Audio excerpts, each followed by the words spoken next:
Hi, I'm Eva Koureta. I'm here with Daniel, the manager of the radio station. Hi Eva, I'm Dan Bindert from WDCB, station manager here at WDCB on the campus of College of DuPage. Actually, thank you for meeting me. I know that you're the manager here at the WDCB radio station. Yes. I would like to ask you, what are some responsibilities that you have as a manager of a radio station? As the manager, well, I oversee all of the operations of the radio station, so that includes everything from budgeting, from the financial side of the radio station, to our programming and overseeing all of the programming, all of our announcers, our professional staff, the general shape of the music format that airs on the station, and then overseeing that everything works together, and also working with the college administration to help us meet the goals of the college. How many employees does the radio station have? We have 15 full-time employees, it amounts to. There are a couple of part-time employees, but 15 total. Full-time employees, and then we have a couple of dozen, sometimes as many as 3 dozen community volunteers that host programs. Some of them are community volunteers that live right in the area. One of our longest serving hosts has been on the radio here for 30 years and lives in Wheaton. And then we typically have 2 or 3 student aides every semester. During COVID times, we haven't had as much of that going on, but typically we have 2 or 3 student aides during a typical semester working with us as well in paid student positions. Are COD students part of the radio station? Can they, for example, apply for an internship here or be a part of the station? We have had internships from time to time. They typically are journalism or more upper level students that are farther along with their studies, but typically student aides are what we've worked with the most in paid student positions that might do anything from working in the music department with our music director to helping us out on some of our broadcasts with things like technical work or audio editing, and then also clerical work and helping us out with things like our WDCB pledge drives. So a variety of activities that the student aid positions are typically involved with. Internships have tended to be more on the journalism side. And how many years has the radio station been broadcasting for? The station has been on the air for, it'll be 45 years. This July will mark 45 years that WDCB has been on the air here at College of DuPage. That's great. And how many years have you been working here as a manager? Or did you have another position and then you got promoted to a manager? No, I've worked in radio professionally since the late 1980s, but I've been here at WDCB now for a little more than 8 years. I started with the college here at WDCB as the station manager in 2013. And being a manager, what are some challenges that you might be facing due to having so many responsibilities here?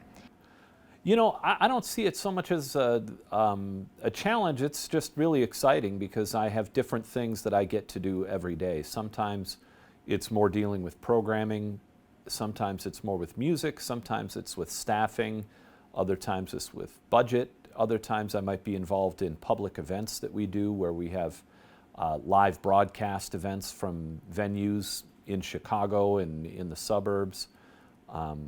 So it's really a wide variety of things. We're involved with presenting some concerts on campus. We have a couple of free concerts at the Lakeside Pavilion at the Mackinac Arts Center every summer.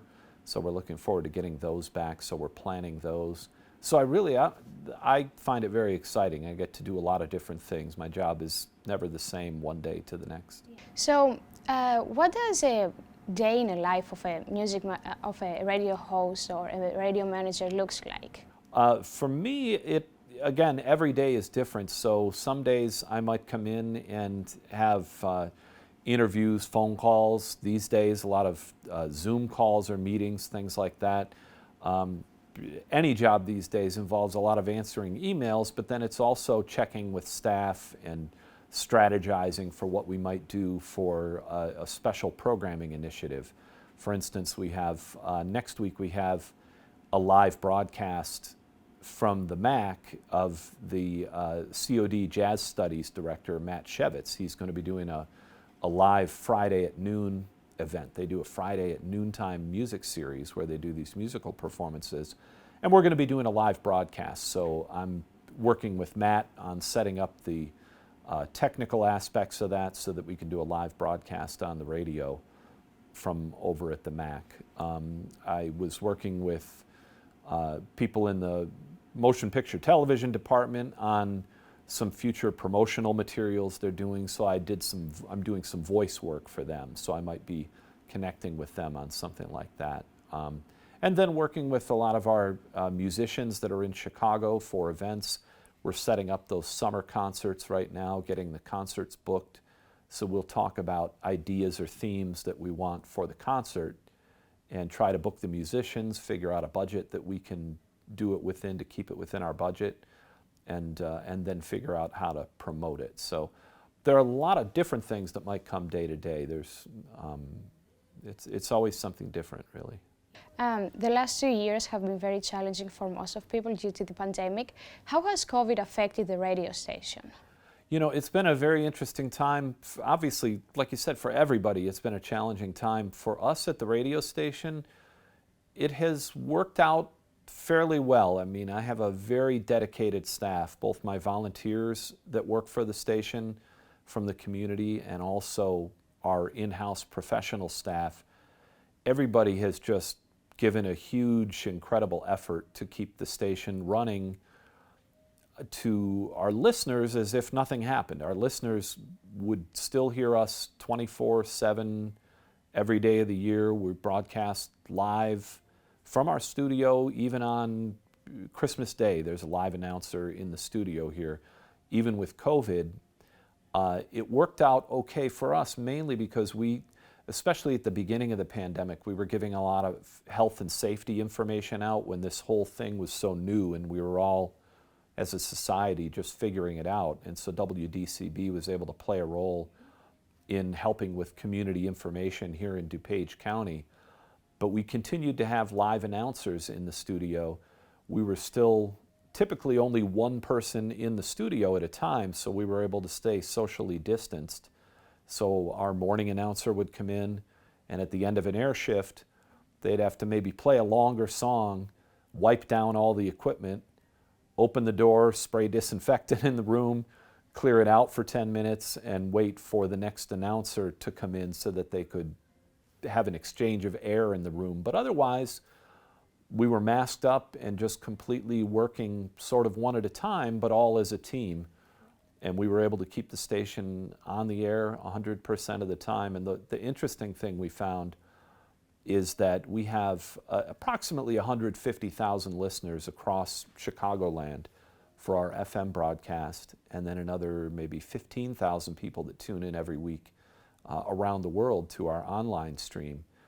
And during the pandemic, one thing we kept hearing over and over again was that people said that we helped to give them a sense of normalcy and help to, the words they kept using is, you kept us sane, because they liked the fact that we had live actual announcers. It wasn't just a computer program spitting out music, it was live announcers providing companionship and at the same time connecting them to this great American art form of jazz music that we feature on the station. So that combination of those things really worked well for us. We heard from a lot of people who worked from home offices, who were working remotely, just like all of us were separated, and they would listen to the station all day, where normally they would be in a crowded office, might not be able to listen to the radio.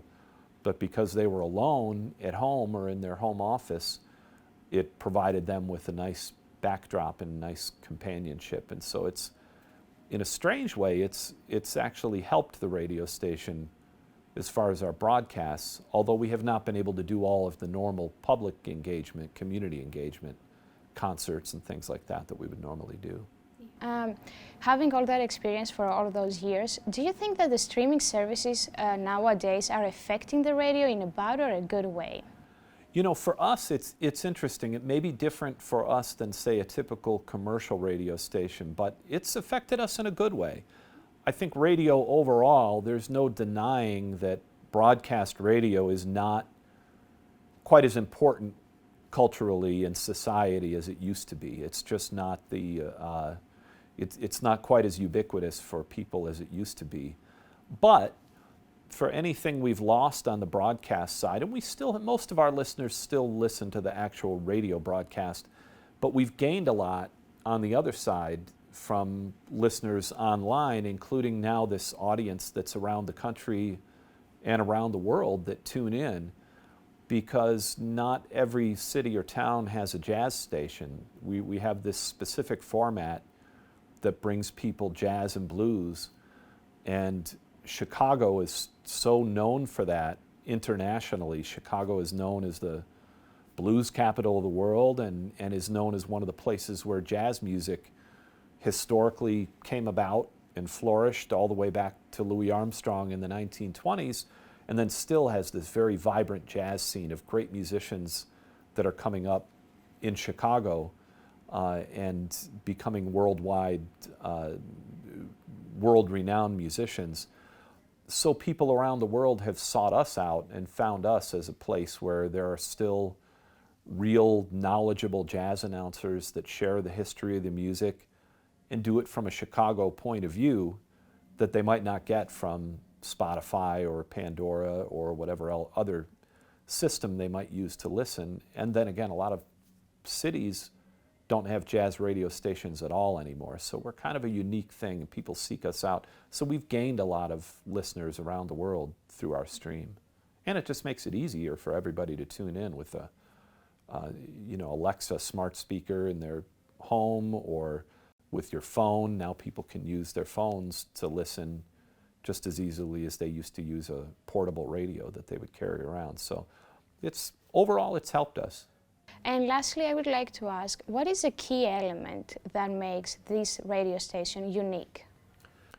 For us, what really makes us unique is that we are, unlike a lot of commercial radio stations where all of the programming is pre-planned and sort of maybe plotted out by a computer programming system that decides what song to play at what time of day.